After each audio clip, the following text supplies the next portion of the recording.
ನಮಸ್ಕಾರ ಸ್ನೇಹಿತರೆ, ಇದು ಪಿಲಿಕುಳ ನಿಸರ್ಗಧಾಮ, ಮಂಗಳೂರಿನ ಹೆಮ್ಮೆ ಅಂತ ನಾವು ಕರಿತಾ ಇದ್ದ ಸ್ಥಳ. ಆದರೆ ಒಂದು ಪ್ರಶ್ನೆ ಕೇಳಬೇಕಾಗಿದೆ. ಹಣ ಬರ್ತಿದೆ, ಪಿಲಿಕುಳ ಯಾಕೆ ಹಾಳಾಗ್ತಿದೆ? ಜವಾಬ್ದಾರಿ ಯಾರ್ದು?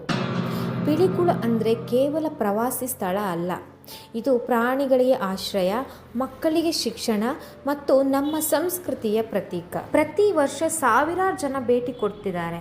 ಟಿಕೆಟ್ ಹಣ, ಅನುದಾನ ಎಲ್ಲವೂ ಕೂಡ ಬರ್ತಿದೆ. ಹಾಗಿದ್ರೆ ಒಂದು ಪ್ರಶ್ನೆ, ಇನ್ನು ನಿರ್ವಹಣೆ ಯಾಕಿಷ್ಟು ದುರ್ಬಲವಾಗ್ತಿದೆ? ಇತ್ತೀಚಿನ ದಿನದ ಪರಿಸ್ಥಿತಿ ಹೇಗಿದೆ ಅಂದರೆ, ಸರಿಯಾದ ಸ್ವಚ್ಛತೆ ಇಲ್ಲ, ಪ್ರಾಣಿಗಳ ಆರೈಕೆ ಹಾಗೆ ಗುಣಮಟ್ಟದ ಆಹಾರದ ಕೊರತೆ ಎದ್ದು ಕಾಣ್ತಾ ಇದೆ. ಹಾಗಿದ್ರೆ ನಾವು ಮೌನವಾಗಿರಬೇಕಾ? ಇದಕ್ಕೆ ಉತ್ತರ ಬೇಕು, ಮೌನ ಅಲ್ಲ. ಇಲ್ಲಿ ಒಂದು ವಿಷಯ ಸ್ಪಷ್ಟವಾಗಿ ಹೇಳಬೇಕು. ರಾಜಕಾರಣ ಅಂದರೆ ಸೇವೆ, ಅಧಿಕಾರ ಅಂದರೆ ಜವಾಬ್ದಾರಿ.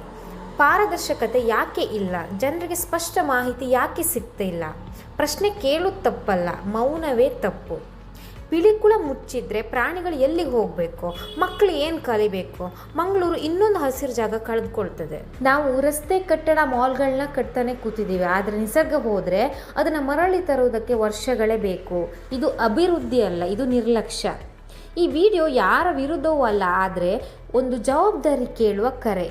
ಪಿಲಿಕುಳ ನಮ್ಮದು, ದಯವಿಟ್ಟು ಇದನ್ನ ಕಾಪಾಡಿ. ಮತ್ತು ನಾವು ಜನರು ಕೂಡ ಮೌನವಾಗಿರಬಾರ್ದು.